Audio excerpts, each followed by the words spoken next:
The Baton Rouge police officer who shot and killed Alton Sterling outside a convenience store in 2016, sparking nationwide protests, has been fired, officials announced Friday. Blaine Slamoni was one of two officers who struggled with Sterling on July 5, 2016, firing 6 shots that proved fatal and sparked a series of protests throughout the Baton Rouge area. Baton Rouge Police Chief Murphy Paul announced Slamoni was fired Friday. "Our police officers are held to a higher standard. Fear cannot be a driver for an officer's response to every incident. Unreasonable fear within an officer is dangerous," Paul said. "Policing isn't easy."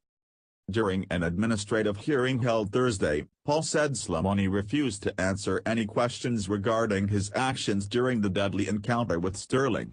His firing, Paul said, was a decision based on his violation of the department's use of force policies.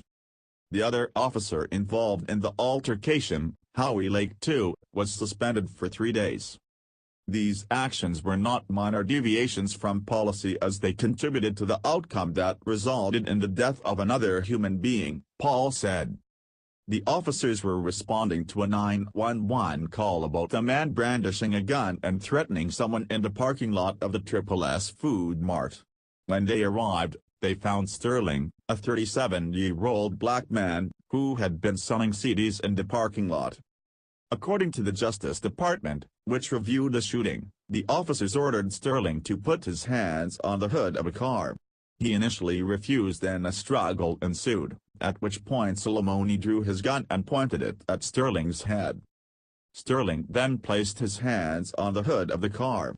When he tried to move his hands, the other officer, Howie Lake II, used a taser. Eventually all 3 men ended up struggling on the ground. In video of the altercation, the 2 officers can be seen pinning Sterling, and at one point, once can be heard yelling, "He's got a gun." Seconds later, a series of shots are heard.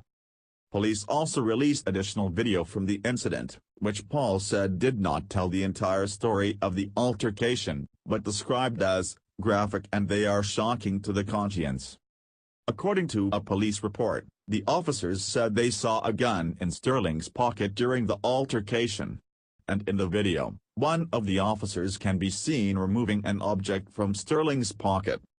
The disciplinary action taken against Slamoni came just days after Louisiana's Attorney General announced his decision that the 2 white police officers would not be criminally charged in Sterling's death. That decision came 11 months after the Department of Justice came to a similar conclusion. In a statement to reporters Friday, Paul said he expected his decision to be criticized and second-guessed, but he felt it was the right one based on the evidence of the case. "Just to be clear, my decision was not based on politics, it was not based on emotions, it was based on the facts of the case," he said. He also criticized the length of time all 3 investigations of the case took, saying to remained, "a cloud that has been over our community for far too long." The administrative investigation had been completed within 60 days of the shooting per Louisiana law, but he did not say why it had not been made public until now. "This is over.